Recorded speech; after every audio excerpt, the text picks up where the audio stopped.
또 너희는 기도할 때에 외식하는 자와 같이 하지 말라.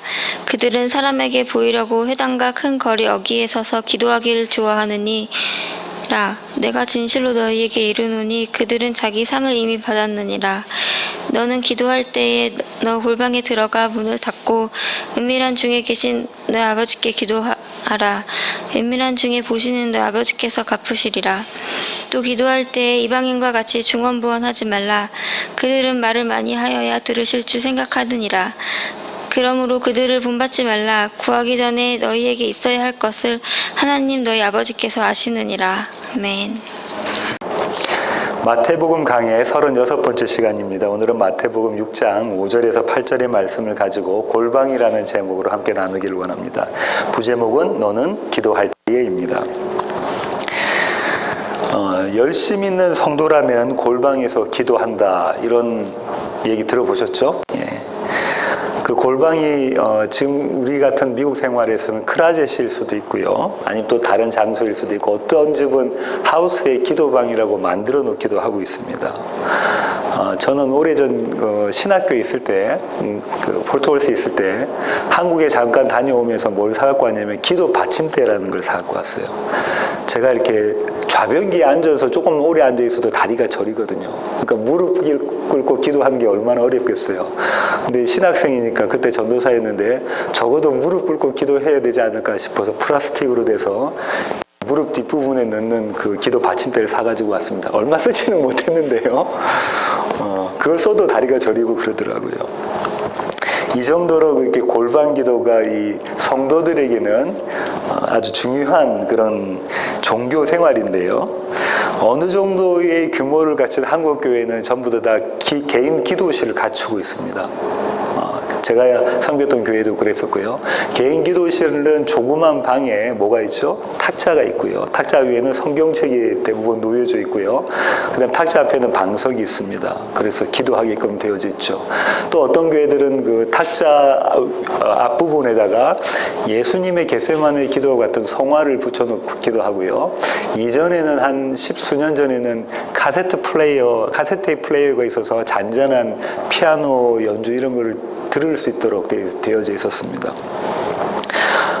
이렇게 준비가 되어져야지만 골방 기도를 할 수 있을까, 이런 질문을 한번 해보고요.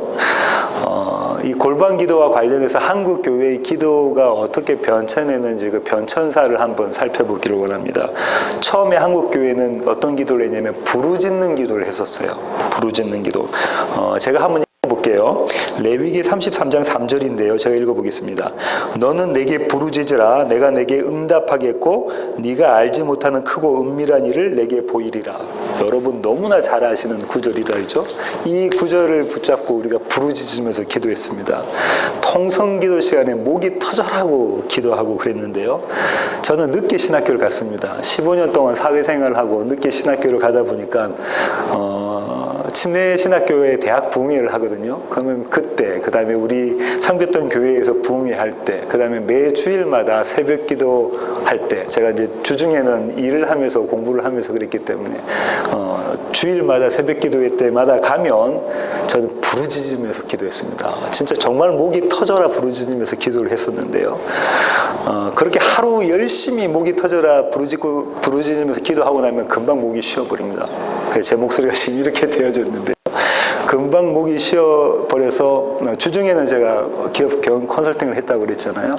그렇게 가면은 이제 그 회사 직원들이 저에게 물어봅니다. 컨설팅을 받는 회사 직원들이 백 위원님, 지도위원이라고 약칭해서 백 위원님 목이 왜 그러세요? 그럼 저는 짐짓 경건한 체를 하면서 기도를 좀 했는데 목이 이렇게 쉬었습니다. 이렇게 이야기를 하죠. 이게 첫 번째 부르짖는 기도고요. 두 번째는 이 기도가 좀 부족하니까 말씀을 붙잡고 기도해라, 이렇게 좀 기도사가 변천이 되어졌는데요. 누가복음 5장 5절을 보면 이런 말씀이 있습니다. 시몬이 대답하여 이르되 선생님 우리들이 밤이 새도록 수고하였으되 잡은 것이 없지만은 무엇에 의지하여? 말씀에 의지하여 내가 그물을 내리리이다. 말씀 붙잡고 기도해라. 말씀 붙잡고 신앙생활 해라. 이렇게 말씀을 많이 들었죠. 그래서 저 역시 말씀을 붙잡고 기도했습니다. 어떤 말씀들을 주로 붙잡고 기도했냐면요. 요한 3서 1장 2절에 있는 사랑하는 자여 내 영혼이 잘됨 같이 내가 범사에 잘되고 강건하기를 내가 강구하노라. 주님 그렇게 말씀하시지 않았습니까? 범사에 잘되게 저를 제가 말씀 붙잡고 기도하니까 그렇게 해주세요 라고 기도를 했었고요. 또 이사야 53장 5절을 보면 그가 찔림은 우리의 허물 때문이요 그가 상함은 우리의 죄악 때문이라 그가 징계를 받음으로 우리는 평화를 누리고 마지막 구절 그가 채찍에 맞음으로 우리는 나음을 받았도다. 그래서 어떻게 기도했냐면 예수님이 채찍에 맞음으로 우리가 나음을 입었다고 말씀하셨으니까 낫게 해주세요. 내 자신을 위해서도 그렇게 기도했고 주위에 병든 성도들을 보면 제가 그렇게 기도했다니까요. 마지막으로 가장 많이 했던 기도는 사도행전 16장 31절에 있는 기도인데요. 이 말씀을 붙잡고 기도했습니다. 주 예수를 믿으라 그리하면 너와 내 집이 구원을 받으리라. 주 예수를 제가 먼저 믿었으니까 우리 집이 구원받아야 되잖아요. 내 형제, 내 부모, 내 자식이 구원받아야 되잖아요 하고 이 말씀들 붙잡고 기도했었죠. 지금 돌이켜 생각해보면 이 말씀 안에 있는 참 의미, 행간의 의미는 무시한 채 문자적으로 나와 있는 그 표면적인 말씀만 붙잡고 기도한 셈이죠. 요렇게 기도가 바뀌고 난 다음에 한국교회는 그 다음에 한 5, 6년 전부터 시작했던 기도가 뭐냐면 관상기도입니다. 관상기도. 천박스럽게 어떻게 소리 부르짖으면서 기도하고 또 천박스럽게 어떻게 말씀에 있는 그걸 나의 유익을 위해서 기도하냐. 그렇게 기도할 수 없지 않느냐. 좀 교양 있게 기도해야지. 이렇게 접근을 하는 거죠.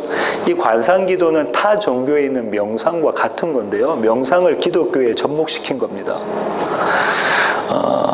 마태복음 6장 6절 오늘 본문을 한번 보시면 제가 한번 읽어볼게요.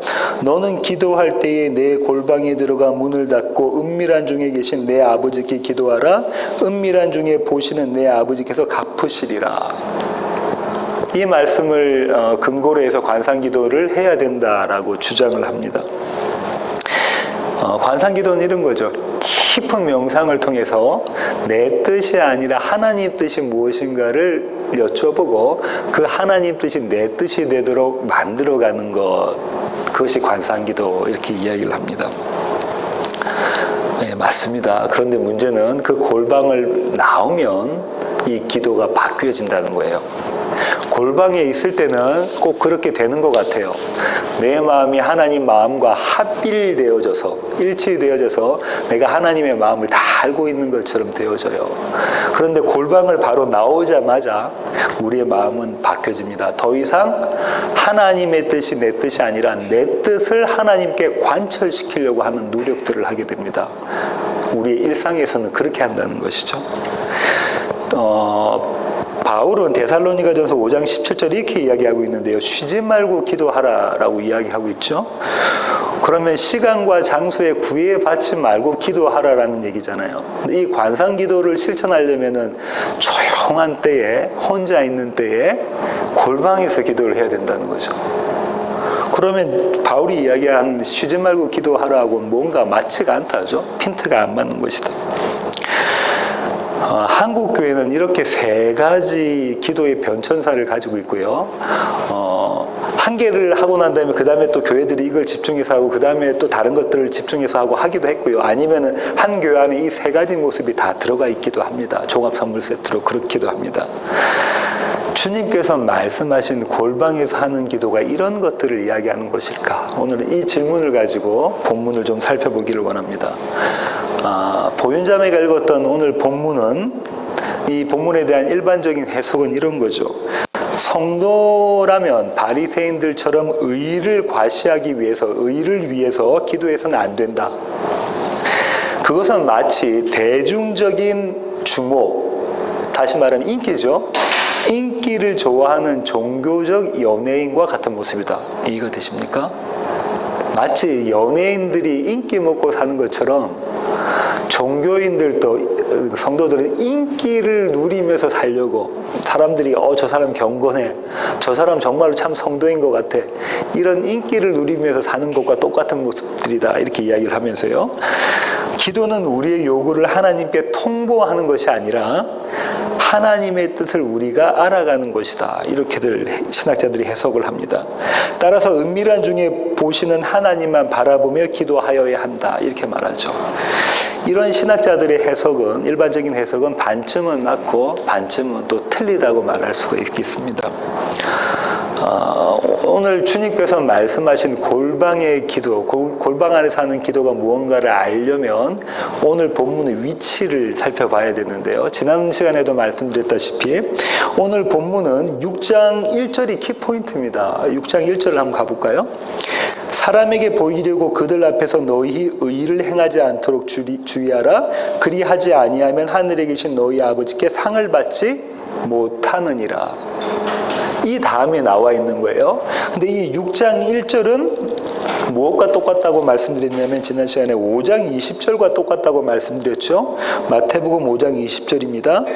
내가 너희에게 이르노니 너희 의가 서기관과 바리새인보다 더 낫지 못하면 결코 천국에 들어가지 못하리라. 두 문장이 똑같은 내용을 담고 있는 것인데요. 서기관과 바리새인의 의가 어떻다는 거예요? 오늘 6장 1절을 보면 사람에게 보이려고 하는 의고 그 의는 위선이다 이렇게 이야기를 하고 계신다, 그죠? 그러면서 하늘에 계신 아버지로부터 상을 못 받는다. 어떻게 하면 서기관과 바리새인과 같은 기도를 하면 하늘 아버지께 상을 못 받는다라고 말씀하고 계시는 거잖아요. 이 상이 뭐라고 말씀드렸습니까? 5장 20절을 보면 천국에 들어가는 상이란 말이죠. 그러면 서기관과 바리새인처럼 기도하면 너희가 천국에 못 들어간다라는 거예요. 잘 들으십시오. 서기관과 바리새인처럼 기도하면 너희는 천국에 못 들어간다는 거예요. 놀라운 겁니다. 놀라운 거예요. 예수님께서는 너희가 천국에 들어가려면 이렇게 해라 해서 6가지 계명을 주셨다고 말씀드렸죠. 5장 20절 이후에 나와 있는 6가지 계명, 그 계명을 종결적으로 말하는 게 원수를 사랑해라. 사랑, 예수 그리스도의 사랑이라고 말씀드렸고요.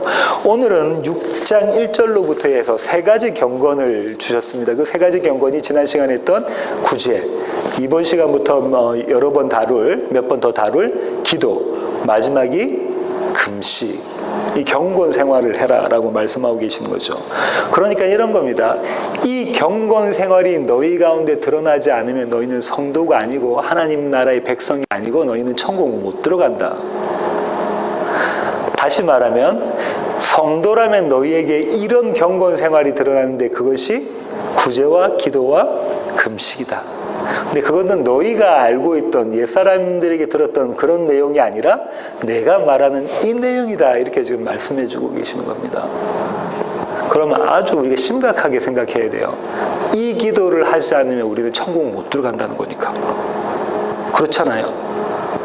이 기도, 예수님께서 가르쳐 주시는 이 기도 하지 않으면 너희가 천국 못 들어간다. 너희 천국 백성이 아니야. 너희 택한 자가 아니라. 이 말씀, 무서운 말씀을 지금 하고 계시는 거라고요. 그러는 겁니다. 그러시면서 예수님은 잘못된 기도의 유형을 2가지로 말씀을 하고 계세요. 그게 지금 5절에 있는 너희는 기도할 때에 외식하는 자와 같이 하지 말라. 그들은 사람에게 보이려고 회당과 큰 거리 어귀에서 서서 기도하기를 좋아하느니라. 내가 진실로 너에게 이르노니 그들은 자기 상을 이미 받았느니라. 랑 7절 8절 보세요. 또 기도할 때에 이방인과 같이 중언부언하지 말라. 그들은 말을 많이 하여 들으실 줄을 생각하느니라. 그러므로 그들을 본받지 말고 구하기 전에 너에게 있어야 할 것을 하나님 너희 아버지께서 아시느니라. 이 2가지 기도가 어떻다는 거예요? 천국에 못 들어가는 기도라는 거예요. 첫 번째 기도는 바리새인과 서기관들의 기도였고 2번째 기도는 이방인들의 기도였습니다. 먼저 서기관과 바리새인들의 기도를 한번 살펴보면 그들은 어디에서 기도했다고 하죠? 회당과 큰 거리 어귀에서 기도했다 이렇게 되어 주죠. 유대인들은 하루에 몇 번 기도했을까요? 3번 기도합니다. 우리 시각으로 따지면 오전 9시, 그 다음에 정오 12시, 오후 3시 3번 기도합니다. 어떻게 잘 알 수 있냐면 이거는 다니엘이 기도하죠. 하루 3번 예루살렘 성전을 향해서 기도하잖아요. 이렇게 3번 기도합니다. 유대인들은 걸어가다가도 이 시간이 되면 길가에 서서 기도합니다. 어디를 보고? 예루살렘 성전을 향해서 기도하는 거예요.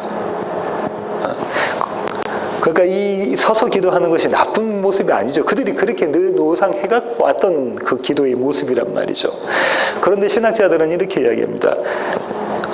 사람들이 많이 모인 회당과 사람들이 많이 모인 길가에 가장 번화가에서 서서 딱 기도하는 것은 다른 사람들에게 주목받으려고 하는 기도다, 외식하는 기도다, 이렇게 문자적으로 표면적으로 해석을 하는데요. 만약 이렇게 한번 생각해 볼게요. 그들이 신학자들의 주장이 맞다면 이런 거예요. 바리새인들이 집에 있다가 12시쯤 가까이 되면 집에서 나와서 제일 바쁜 거리, 번화한 거리를 걷고 있다가 그 시간에 딱 서서 기도를 하는 거예요. 그럼 사람들이 보고 저 시간에 저렇게 기도하네라는 모습을 보는 거잖아요. 바리새인과 서기관들만 했던 게 아니고 유대인들이 다 했던 기도란 말이죠. 만약에 그렇게 기도했다면 그 사람이 매번 그렇게 그 시간에 맞춰서 길거리에 서서 그렇게 기도했다면 사람들이 그 사람이 위선으로 하는지 아닌지 알았을까요? 몰랐을까요? 대번에 알아차립니다. 그런 사람들 존경 안 하죠. 한 번은, 두 번은 넘어갈 수 있는데 매번 그렇게 했다면 그 사람을 존경하지 않을 거 아니에요. 저 위선으로 저렇게 기도하는 거다 이렇게 생각했을 거 아니에요. 이런 얘기 아니라는 얘기죠. 이런 얘기가 아닙니다. 회당과 큰 거리에 어기는 이렇게 보시면 되는데요. 회당에서는 뭘 했습니까? 유대인의 회당에서는 뭘 하는 자리예요? 그 장소가 하나님의 말씀을 가리키고 기도하는 자리예요. 하나님의 말씀을 가르치고 기도하는 자리였단 말이죠.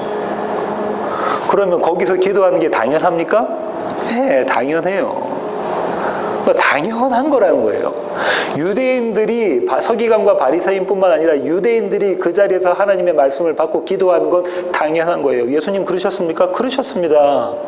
예수님께서도 회당에서 가르치시고 회당에서 기도하셨단 말이죠.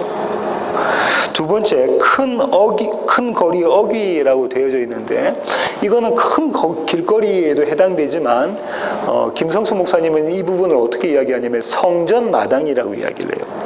가능한 이야기고 저는 동의를 합니다. 성전 마당에서는 가르치고 하나님 말씀 가르치고 기도했던 장소예요.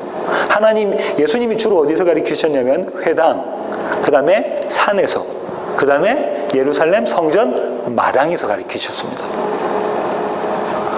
기도도 유대인들은 거기서 기도했다니까요. 성전 마당에 가서 기도했습니다. 한번 볼까요? 여기는 찾아보죠. 누가복음 18장 10절입니다. 누가복음 18장 10절. 계속 읽을 거니까 누가복음 18장을 펴놓으시고요. 10절. 두 사람이 기도하러 어디에 올라갑니까? 성전에 올라가니 하나는 바리새인이요 하나는 세리라. 기도하러 성전에 올라갔다고 하잖아요. 성전 마당에 가서 서서 기도합니다. 둘 다 공이 서서 기도를 해요. 서기관도 바리새인도 마찬가지고 세리도 마찬가지입니다. 그러면 바리새인과 서기관들이 회당과 큰 거리 어귀 이른바 성전 마당에서 기도한 것은 당연한 건데 예수님이 지금 뭐라고 말씀하시냐면 이런 기도 하지 마라 이렇게 말씀하신 거예요. 그런 기도 해가지고는 천국 못 간다 이렇게 말씀하고 계시는 거라고요. 18장 11절부터 12절까지 한번 계속 읽어볼게요. 바리새인은 서서 따로 기도하여 이르되 하나님이여 나는 다른 사람들 곧 토색, 불의, 간음을 하는 자들과 같지 아니하고 이 세리와도 같지 아니함을 감사하나이다. 나는 일회에 2번씩 금식하고 또 소득의 11조를 드리나이다 하고 바리새인이 기도하고 있는 기도의 내용은 어떤 겁니까?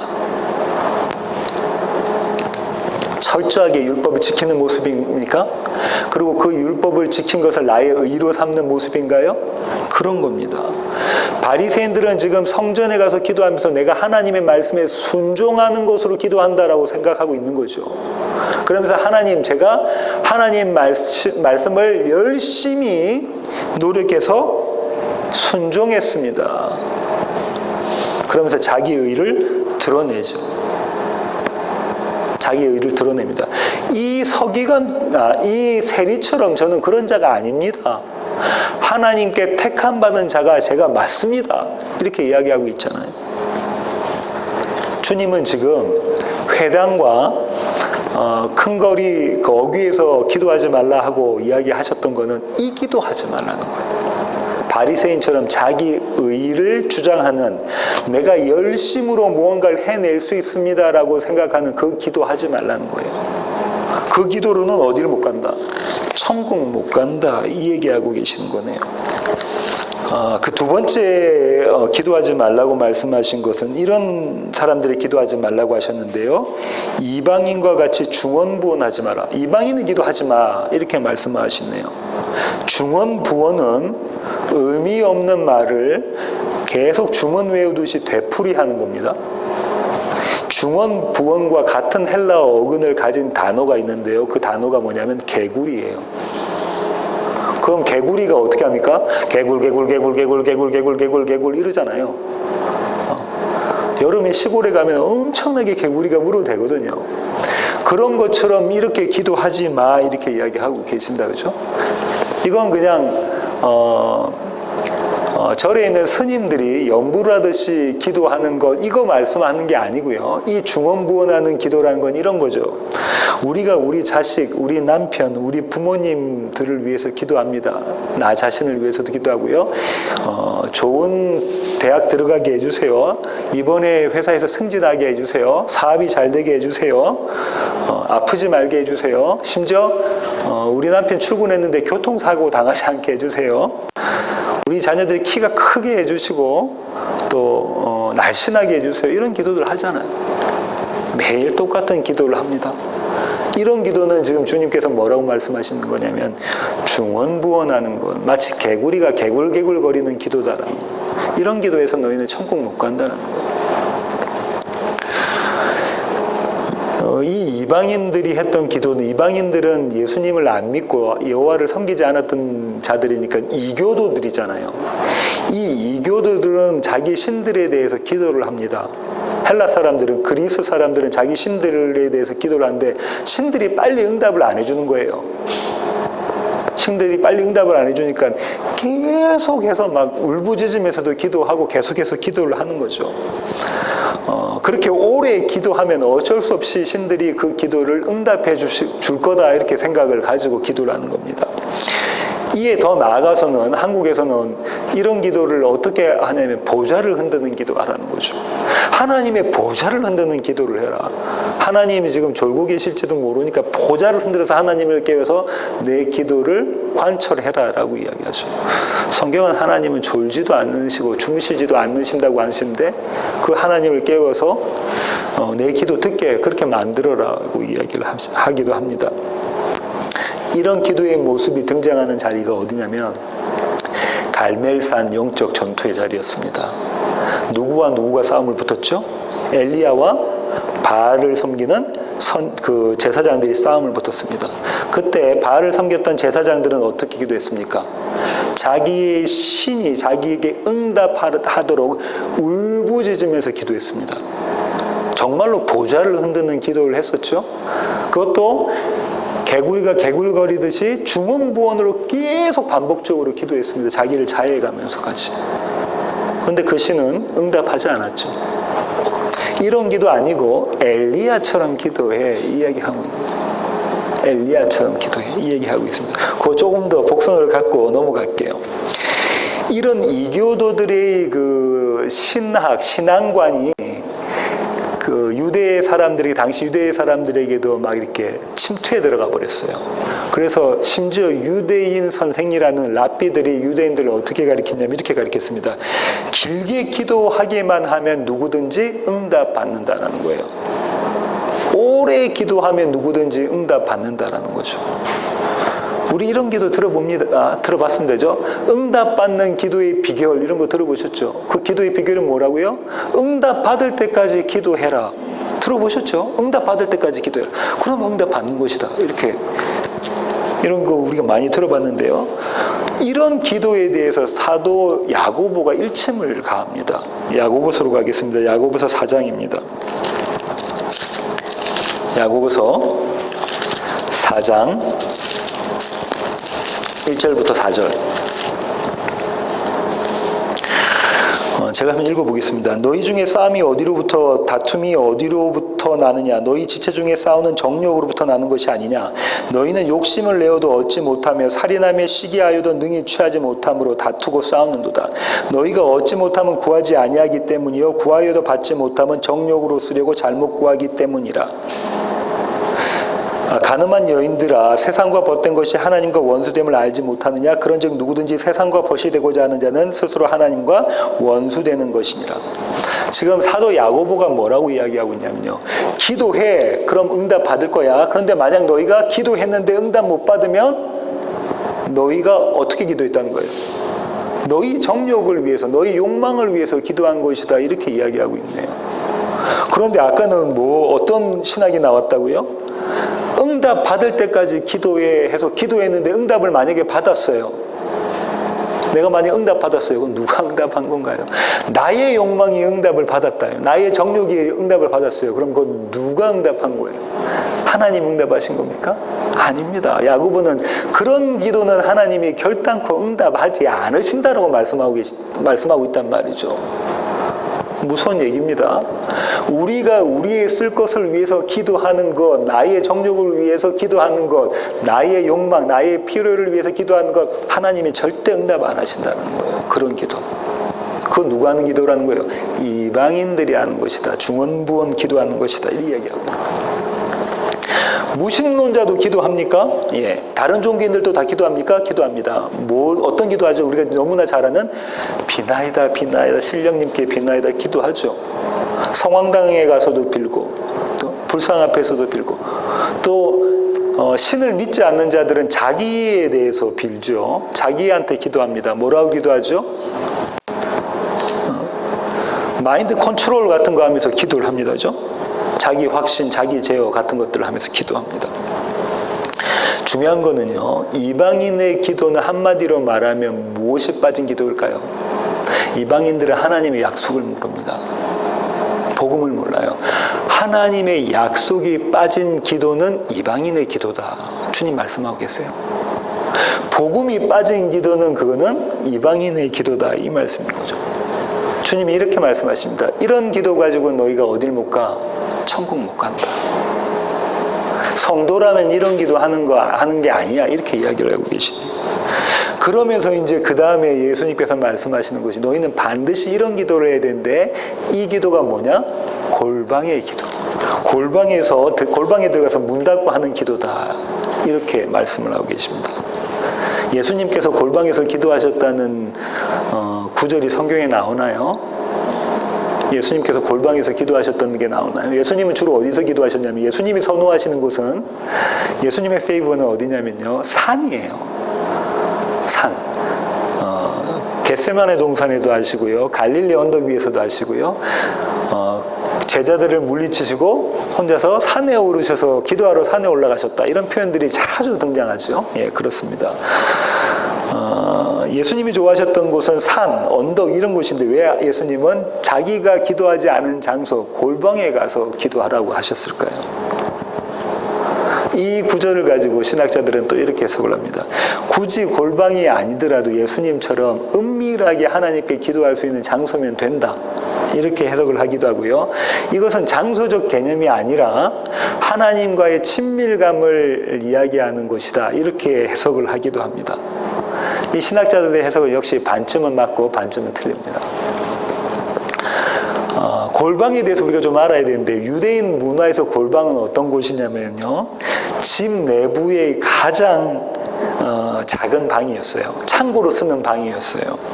유일하게 잠글 수 있는 방입니다.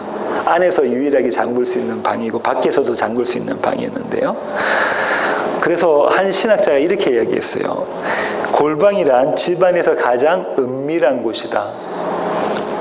남의 눈을 피할 수 있는 유일한 곳이다. 다른 방에 가면 다른 사람들이 있으니까. 이 골방에 가면 남의 눈을 피할 수 있는 가장 은밀한 곳이다. 또 한 가지는요, 골방이란 집안에서 가장 덜 거룩한 곳이다. 유대 사람들은 거룩하지 않은 것, 정한 것, 부정한 것 엄청나게 구별했습니다. 근데 집 안에서 가장 덜 거룩한 것이 골방이 있단 말이죠. 왜 그러냐면 그 골방은 가축에게 줄 먹이를 보관하는 장소였어요. 사료를 보관하는 장소였습니다. 그런데 주님은 이 골방에 가서 기도하라라고 명령을 하십니다. 이 골방에서 하는 기도가 아니면 너희는 천국에 결단코 들어갈 수 없다라고 말씀하고 계시는 거예요. 달리 말하면 성도라면 골방에서 기도한다는 거예요. 강호찬 집사님 골방에서 기도하십니까? 보윤자매 골방에서 기도하세요? 큰일 났다, 그죠? 골방에서 기도하지 않으면 천국 못 들어간다는데 두 분은 지금 천국 못 들어가는 그런 상황에 놓여 있는 모습이다, 그죠? 성경이 말하는 골방을 우리가 그 의미를 잘 알아야 되는데요. 만민이 기도하는 집을 성경은 뭐라고 말합니까? 만민이 기도하는 집. 마가복음 11장 17절로 가볼게요. 이에 가르쳐 이르시되 기록된 바 내 집은 만민이 기도하는 집이라 칭함을 받으리라고 하지 아니하였느냐? 너희는 강도의 소굴을 만들었도다 하시매. 그 유명한 예수님의 성전 청결 사건, 성전 정화 사건이라죠. 예수님은 성전을 보고 뭐라고 말씀하세요? 만민이 기도하는 집이다라고 말씀하시죠. 그럼 만민이 기도하는 집은 성전이다, 그죠? 예수님이 이 문구를, 이 구절을 어디서 끌고 오셨냐면요, 이사야에서 끌고 오셨는데요. 이사야 56장으로 가보겠습니다. 이사야 56장 7절입니다. 제가 한번 읽어보겠습니다. 내가 곧 그들을 나의 성산으로 인도하여 기도하는 내 집에서 그들을 기쁘게 할 것이며 그들의 번제와 희생을 나의 제단에서 기꺼이 받게 되리니 이는 내 집은 만민이 기도하는 집을 일컬음이 될 것입니다. 뭘 지금 받겠다고 하시냐면 그들의 번제와 희생을 내가 거기서 받겠다라는 거예요. 성전이잖아요. 만민이 기도하는 집이, 그죠? 근데 이 그들이 누구냐면요, 이게 은혜입니다. 그들이 누구냐면요, 이사야 56장의 3절부터 한번 볼게요. 여호와께 연합한 이방인은 말하기를 여호와께서 나를 그의 백성 중에서 반드시 갈라내시리라 하지 말며. 이방인들이 지금 여호와 연합했어요. 한 몸 되어졌어요. 그런 자들이 뭐라고 말하지 말라는 거예요. 하나님께서 나를 버리셨다, 쫓으셨다, 이렇게 이야기하지 마. 그러면서 또 이렇게 이야기합니다. 고자도 말하기를 나는 마른 나무라 하지 말라. 고자는 씨가 없는 자죠. 생명을 잉태하지 못하는 자입니다. 생명을 낳을 수 없는 자잖아요. 그 자가 말하기를 나는 마른 나무다, 씨 없는 자라고 말하지 마. 이렇게. 이방인과 고자가 지금 동격입니다. 여호와께서 이와 같이 말씀하시기를 나의 안식일을 지키며 내가 기뻐하는 일을 선택하며 나의 언약을 굳게 잡는 고자들에게는, 씨 없는 자들에게는 내가 내 집에서 내 성 안에서 아들이나 딸보다 나은 기념물과 이름을 그들에게 주며 영원한 이름을 주어 끊어지지 아니하게 할 것이며 또 여호와와 연합하여 그를 섬기며 여호와의 이름을 살아가며 그의 종이 되며 안식일을 지켜 더럽히지 아니하며 나의 언약을 굳게 지키는 이방인마다 하면서 7절이 나온 거예요. 이 문맥이 이해되시죠? 결단코 하나님의 집에 들어올 수 없는 자, 기도라고는 할 수 없는 그 자들을 주님께서 하나로 주님과 연합시키셔서 그들을 어떻게 하겠다, 그들에게 생명 주시고 하나님의 집에 들어오게끔, 기도하는 집에 들어오게끔 기도하는 자로 만들어내겠다라는 하나님의 의지가 여기 담겨져 있는 거잖아요. 너희는 그렇게 이야기하지만 내가 그 일 할 거야. 이 말씀을 지금 이사야의 입술을 통해서 하나님께서 하고 계십니다. 정리해 보겠습니다. 기도하는 집은 어디라고요? 성전이에요. 기도하는 집은 성전입니다. 성전에는 여러 골방들이 있었습니다. 그 골방에는 성전에 쓰는 그 여러 가지 기물들을 보관하기도 하고 그렇게 했었죠. 그렇게 해서 신학자들은 이 골방은 어쩌면 성전에 있는 골방이다, 이렇게 이해하기도 합니다.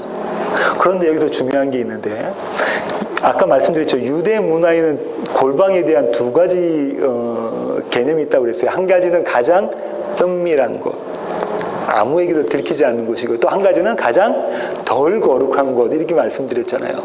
그러면 성전에서 가장 은밀한 곳은 어딜까요? 지금 오늘 본문의 마태복음에서 예수님이 이렇게 말씀하십니다. 은밀한 중에 계시는 하나님께서 너희 기도를 보신다라고 그랬어요. 그럼 성전에서 가장 은밀한 곳이 어디예요? 지성소입니다. 지성소라고요. 그죠? 그러면 보세요. 지성소에 누가 계시는 곳이에요? 여호와 하나님이 계시는 그곳. 그러면 지금 예수님께서 뭐라고 말씀하시냐면 너희는 지성소에서 기도하라 이 얘기하고 계신단 말이에요. 그런데 자 보세요. 왜 하필 그 지성소에서 기도하라 하면 되는데 예수님이 골방이라는 표현을 쓰셨냐면 한 가지는 은밀한 것에 대한 것은 답이 나왔다 이미 그죠? 또 한 가지는 뭐라고요? 가장 덜 거룩한 곳이란 말이죠. 그럼 이 지성소가 가장 덜 거룩하다라는 뜻이 되잖아요. 이 얘기는 이런 겁니다. 바리새인들과 대제사장들, 제사장 유대인들은 지성소가 성전에서 가장 어떻다고 생각해요? 거룩한 곳이라고 생각합니다. 가장 거룩한 곳이 어디냐면 지성소라고 생각을 해요. 근데 그 지성소가 예수님께서 뭐라고 말씀하시냐면 너희의 율법의 의, 너희의 자기 의로 가득한 그곳은 가장 덜 거룩한 곳이다라고 말씀하고 계시는 거란 말이에요. 너희는 가장 거룩하다고 생각한 그것이 사실은 가장 덜 거룩한 곳이다라는 거 이야기를 하고 있는 겁니다. 큰 의미가 있습니다. 그러면 이 지성소의 개념을 갖고 있는 가장 사람들에게는 유대 사람들에게는 가장 덜 거룩한 곳이라고 생각되는 것이 사실은 가장 거룩한 곳이 어디였을까요? 어디였을까요?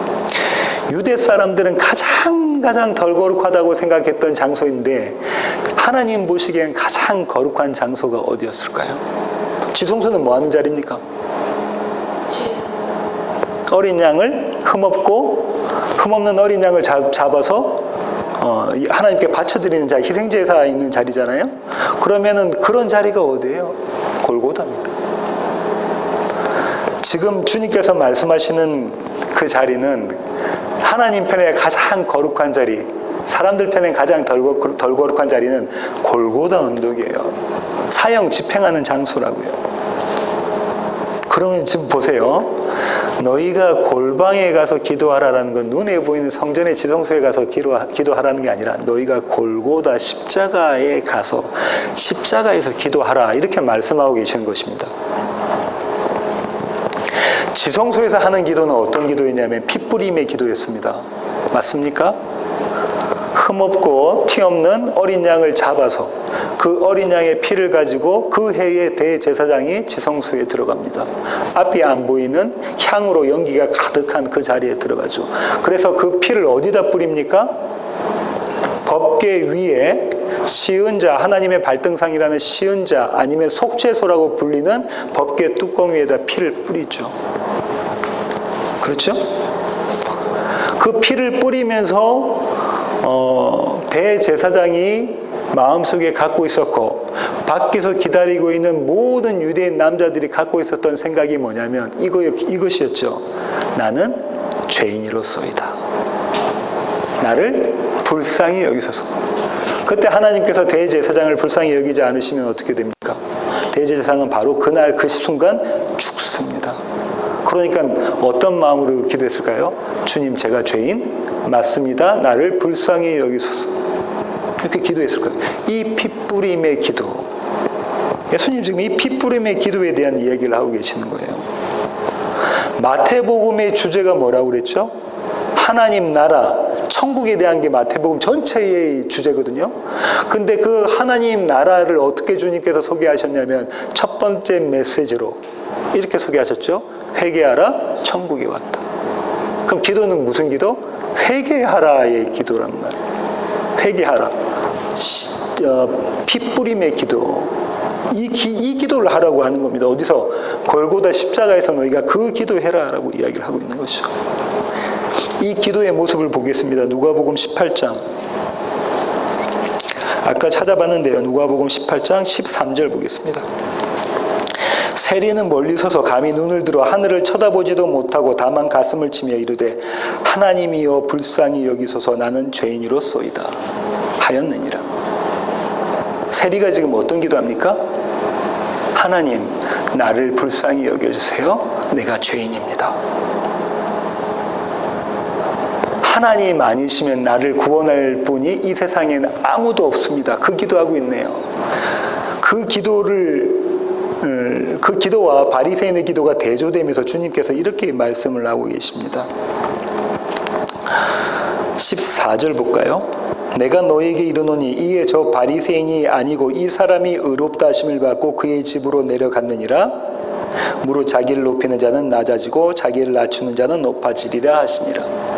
누구는 천국에 못 갔다고 지금 말씀하고 계세요. 바리새인의 기도하는 자들은 천국 못 갔고 세리의 기도하는 자만 천국 갔다, 이 얘기하고 계시는 거단 말이죠. 근데 이 세리의 기도가 지성소의 기도, 골고다 십자가의 기도, 핏부림의 기도입니다. 성경은 이 기도에 대해서 여러 군데에서 증거를 해주고 있는데요. 성경에서 나온 첫 번째 핏부림의 기도는 누구의 기도일까요? 아마 창세기에 나오겠죠. 누구의 기도일까요? 맞습니다. 아벨의 기도입니다. 창세기 4장 10절로 가겠습니다. 창세기 4장 10절. 이르시되 내가 무엇을 하였느냐? 내 아우의 핏소리가 땅에서부터 내게 호소하느니라. 이게 성경에서 처음 나오는 핏부림의 기도거든요. 이 기도를 우리는 이렇게 이해하기도 합니다. 나의 억울함을 풀어주소서, 나의 원한을 하나님 갚아주소서 하는 신원을 호소하는 그런 기도라고 이해하기도 하잖아요. 그런 기도 아닙니다. 이 기도, 아벨의 기도가 있었던 자리, 핏부림의 기도가 있었던 자리는 어떤 자리였습니까? 가인이 자기가 죄인이라는 것이 발각되는 자리였습니다. 맞습니까? 가인이 자기가 동생을 죽인, 형제를 죽인 살인자라는 것이 고발되는 자리였어요. 그 자리의 기도가 핏부림의 기도입니다. 피의 기도인 거죠. 그 자리에서 그럼 어떤 기도를 하게 될까요? 내가 죄인이라는 게 고발되어지고 내가 살인자가 맞네요라는 게 고발되어지면 뭐 어떤 기도합니까? 아까 세리가 했던 기도 하겠죠. 주님, 제가 죄인입니다. 나를 불쌍히 여기서 이 기도를 하겠죠. 핏부림의 기도에 대해서 성경의 마지막에 있는 기도가 나온 데가 어딜까요? 아까 창세기 봤으니까 성경의 마지막이 계시록이겠다, 그죠? 계시록 6장으로 가겠습니다. 계시록 6장 9절부터 11절입니다. 이미 계시록 신학 강좌 시간에 나눈 건데요. 한 번 더 리뷰해보죠. 계시록 6장 9절부터 11절입니다. 다섯째 인을 떼실 때에 내가 보니 하나님의 말씀과 그들이 가진 증거로 말미암아 죽임을 당한 영혼들이 제단 아래에 있어 큰 소리로 불러 이르되 거룩하고 참되신 대주제여 땅에 거하는 자들을 심판하여 우리 피를 갚아주지 아니하시기를 어느 때까지 하시려 하나이까 하니 각각 그들에게 흰 두루마기를 주시며 이르시되 아직 잠시 동안 쉬되 그들의 동무 종들과 형제들도 자기처럼 죽임을 당하여 그 수가 차기까지 하라 하시더라. 이것도 우리는 성도들이 자신의 원수를 갚아달라는 신혼의 기도로 해석하기도 하잖아요. 근데 제가 신학 강좌 시간에 말씀드렸지만 이런 신혼의 기도 아닙니다. 만약에 신혼의 기도면 이런 거잖아요. 하나님 원수 갚아주세요 하고 예수님이 조금 전에 이야기하신 원수를 사랑해라 하고는 모순입니다. 그런 기도가 아니고 있다, 그죠? 이들은 순교자들입니다, 그죠? 맞습니까? 목베임을 당했다고 계시록에 이야기하고 있죠. 자기의 머리가 베어졌단 말이에요. 이 목베임을 당했다는 것은 나는 죽었다라고 된 자들이잖아요. 이 머리가 없는 자들이잖아요. 아주 공포 영화에 나온 것처럼 머리가 없이 다니는 자들이잖아요. 그 머리 위에 머리 없는 그 자리에 누구의 머리가 올라가는 거예요? 예수의 머리가 올라가는 자들이잖아요. 그들이 지금 기도를 합니다. 뭐라고? 하나님의 완성의 때를 속히 오게 해주세요 라고 기도를 하죠. 그러니까 주님이 뭐라고 하세요? 아직 목베임을 당할 자들이 남아있다라는 거예요. 그 수가 차기까지, 그 수가 14만 4천이라고 하죠. 14만 4천은 숫자적인 14만 4천이 아니라 하나님께서 말씀하시는 그 수 12 곱하기 12 곱하기 1000이라고 말씀드리고 그 숫자가 찰 때까지, 그죠? 완성이 될 때까지 아직 너와 똑같이 목베임을 당할 자들이 아직 더 남았다라는 거예요. 그들을 위해 너희가 기도해라고 합니다. 먼저 목배임이 당한 자들이 누구를 위해서? 앞으로 목배임을 당할 자들을 위해서 기도해라고 말씀하고 계신단 말이죠. 오늘 아까 본문에 나와 있는 이 기도와 다음에 할 금식과 그 앞에 있는 구제는 6가지 계명, 하나님 사랑 말고 이웃 사랑으로 대표되는 이 6가지 계명의 결정체가 원수 사랑하라는데 그 원수 사랑을 바탕으로 깔고 경건이 올라가는 거예요. 잘 이해하셔야 돼요. 기본적인 개념이 원수를 사랑하라라는 거 가지고 지금 기도하라고 하는 거예요. 그러면 지금 이 마지막 계시록에 나와 있는 순교자들이 기도가 어떤 기도를 하는 거예요? 이 원수 사랑하는 기도를 지금 하고 있는 거예요. 누가 했습니까? 예수님이 하셨고 예수님과 똑같이 누가 했죠? 스데반 집사가 했던 기도에 대한 이야기를 하고 있습니다. 그러니까 마지막 때를 살고 있는, 여기서 계시록에 나와 있는 이 마지막 천년 왕국은 지금이잖아요. 이 천년 왕국을 살고 있는 저와 여러분은 어떤 기도를 하냐면, 주님, 수년 내에 주님의 부흥을 내 안에 이루어 주세요. 그렇게 기도하죠. 그렇게 기도할 수 있는 자는 또 어떻게 기도하게 됩니까? 주님, 아직도 주님을 모르는 저들에게 주님의 부흥을 이루어 주세요라고 중보 기도하게 되죠. 원수를 사랑하는 기도를 하게 됩니다. 오늘 설교의 결론을 맺겠습니다. 주님의 말씀은 오늘 마태복음 6장에 있는 기도에 관련된 주님의 말씀이 이런 겁니다. 내가 너를 골방으로, 내가 너를 지성소로, 내가 너를 골고다로, 내가 너를 십자가로 끌고 가겠다라는 거예요. 그 자리에서 너로 하여금 핏부림의 기도를 하게 만들어내겠다는 거예요. 왜요?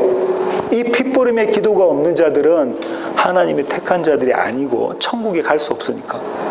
하나님께서, 주님께서 택하신 자들은 내가 반드시 그 자리에 끌고 가겠다. 십자가, 골고다 언덕 십자가 밑에 너를 세우겠다. 거기 십자가에 너를 매달겠다라고 지금 말씀하시고, 그 자리에서 너로 하여금 기도하게 만들겠다라는 거예요. 핏부림의 기도를. 마치 대제사장들이 지성소에 들어가서 피 뿌리듯이. 나는 죄인입니다. 나는 예수가 필요한 자입니다. 내가 예수와 함께 십자가에서 달려 죽었고 내가 예수와 함께 빈 무덤에서 일어났습니다. 주님. 그런 감사와 감격의 노래를 부르게 만들어 가신다는 거예요. 예수님께서. 그리고 그렇게 그런 그 구원에 대한 감사와 감격이 넘치는 자들은 누구를 위해서 기도하냐면 원수를 위해서 기도하게 되어져 있습니다. 원수를 사랑하는 마음으로 원수를 위해서 기도하게 되어져 있습니다. 이 기도 우리 스스로 할 수 있습니까? 우리에게 이런 기도를 할 능력이 있습니까? 우리는 입을 떼면 하는 기도는 개구리처럼 개굴 하는 중언부언의 기도합니다. 내 남편 잘 되게 해주세요. 내 자녀들 잘 되게 해주세요. 내 사업 잘 되게 해주세요. 오늘 내가 어떤 바이어 만났는데 이 건 좀 잘 해결하게 해주세요. 이런 기도 하지 않습니까? 우리로서는 할 수 없는 기도니까 이 기도는 누가 하실까요? 예, 주님이 하십니다. 성령님이 하십니다. 바울의 고백을 보겠습니다. 로마서 8장 26절부터 28절입니다. 로마서 8장 26절부터 28절. 이와 같이 성령도 우리의 연약함을 도우시나니 우리는 마땅히 기도할 바를 알지 못하나 오직 성령이 말할 수 없는 탄식으로 우리를 위하여 친히 간구하시느니라. 마음을 살피시는 이가 성령의 생각을 아시나니 이는 성령이 하나님의 뜻대로 성도를 위하여 간구하심이니라. 우리가 알거니와 하나님을 사랑하는 자 곧 그의 뜻대로 부르심을 입은 자들에게는 모든 것이 합력하여 선을 이루느니라.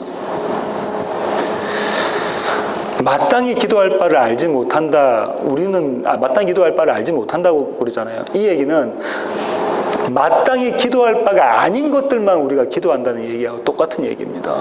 그렇죠? 그래서 성령님께서 지금 우리를 위해서 기도해 주신다는 거예요. 여기 주목해 보세요.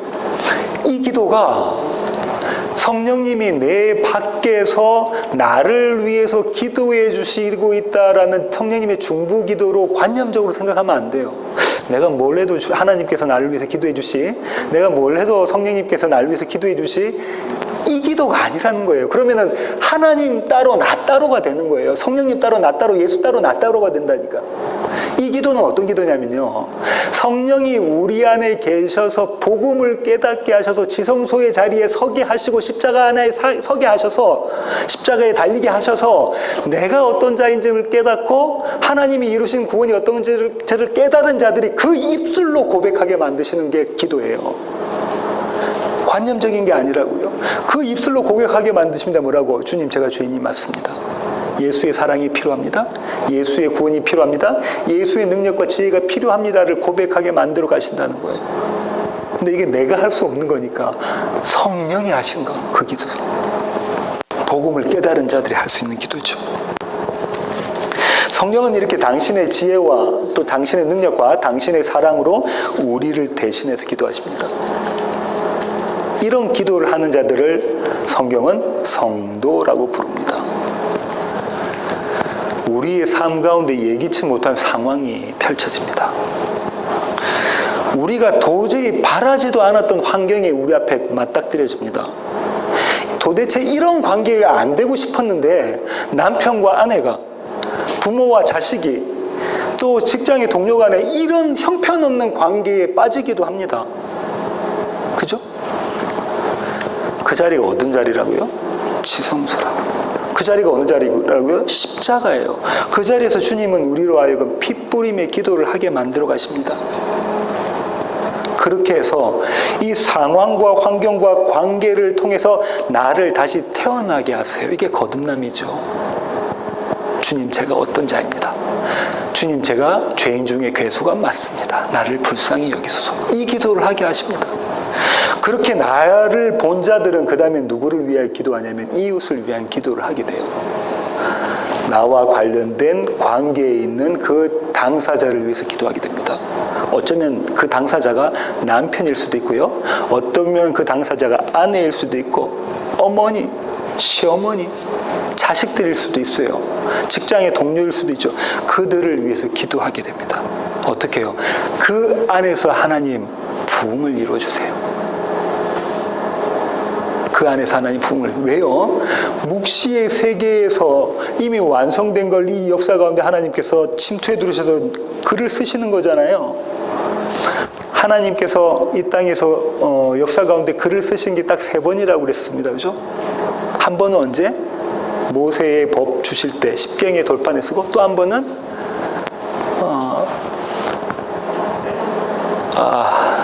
벽에다가 글을 쓰시죠? 마지막은 누가 쓰십니까? 예수님이 땅바닥에다가 글 쓰십니다. 그죠? 그 얘기는 뭐냐? 묵시에 하나님께서 이미 약속하신 그걸 내가 네 삶 가운데 꽂아 넣겠다라고 하나님께서 그렇게 기록해내겠다라는 거잖아요. 완성해내는 게 나야, 이 기록하고 계시잖아요. 그럼 지금 나에게 그 완성을 이루어 가시는 거라면 지금 나를 괴롭히는 그 원수에게 그 완성을 하나님께서 이루어 가십니다. 그 복음을 볼 수 있는 자는 그 상대방을, 당사자를 위해서, 원수를 위해서, 남편과 아내와 자식과 어머니를 위해서 뭐 하게 돼 있어요? 기도합니다. 그 기도 내가 할 수 있을까요? 아니요. 그래서 바울이 말하죠. 나는 날마다 죄를 쫓아가는 자인데 내 안에 계신 성령님께서 나로 하여금 말할 수 없는 탄식으로 나를 대신해서 기도하게 하신다. 물론 내 입술로. 복음을 깨달은 자가 그거 하게 만드신다. 저와 여러분 이런 기도 하십니까? 저와 여러분이 순간순간, 매일 매순간 쉬지 않고 그건 아니겠죠. 순간순간 우리가 맞닥뜨린 상황과 환경과 관계를 통해서 주님의 복음을 알고 주님의 사랑을 알고 나를, 어떤 자인 나를 보게 하시고 이런 자리에서 나를 구원하신 그 하나님의 놀라운 사랑을 경험하고 구원을 감격한 자라면 이 기도를 하게 되어져 있죠. 그러면서 원수를 사랑하는 기도를 하게 됩니다. 이것이 성경이 말하는 기도이고요. 다음 시간부터 이 기도의 내용으로 주님께서 주기도문을 가르쳐 주십니다. 이건 주님께서 가르쳐 주신 기도인데 사실은 제자들이 해야 될, 성도들이 해야 될 기도죠. 그것을 몇 주에 걸쳐서 나눠서 살펴보겠습니다. 기도하시겠습니다.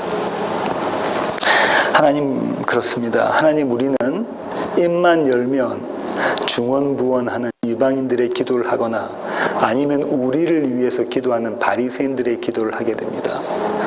하지만 하나님, 이런 우리들을 그대로 내버려 두지 않으시고 우리를 붙잡아서 지성소로 끌고 가시며 골방 안에 넣으셔서 우리의 어떠한 모습을 보게 하시고 나는 죄인입니다. 나를 불쌍히 여기소서 회개를 하게 하셔서 하늘나라의 백성 삼으시고 또 하나님 우리의 대적 가운데 있는 자들, 우리와 원수된 자들을 위해서 기도하게 하시니 주님 감사합니다. 우리의 삶 가운데 성령님께서 하시는 이 말할 수 없는 탄식의 기도가 끊이지 않도록 우리를 붙잡아 주시고 우리를 주님의 기도의 도구로 삼아 주시옵소서. 이제는 우리 주 예수 그리스도의 놀라우신 구원의 은혜와 하늘 아버지의 크고 극진하신 사랑과 우리 안에 내주하셔서 우리로 하여금 골방 기도를 하게 만들어 가시는 성령님의 충만하심이 지금 주님 앞에 머리 숙인 세워지는 교회 모든 지체들 머리 위에 이제로부터 영원토록 함께 하시기를 예수 그리스도의 그 귀하신 이름으로 간절히 축원하옵나이다.